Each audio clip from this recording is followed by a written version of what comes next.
Welcome. In front of me is a Samsung Galaxy Z Flip4, and today I'll show you how we can boot this phone into safe mode. So to get started, either pull down your notification panel to get to the boot options right here, or hold power key and volume down. Both of them will have the same pop-up right here. So once you see your boot options, you want to hold power off.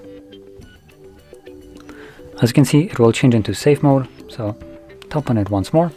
This will initiate a reboot, and once the device boots back up, it will be in safe mode. Now I will say right now that in safe mode, only the pre-installed applications will function. Nothing else will work, so yeah.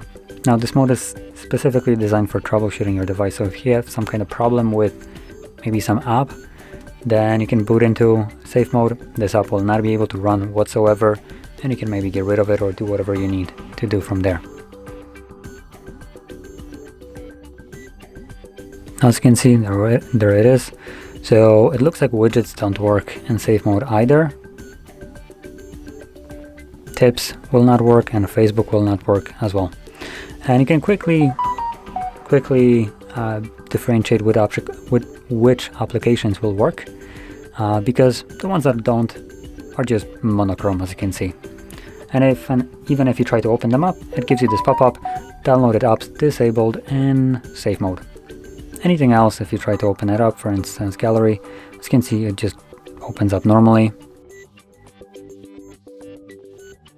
But these grayed out ones will not.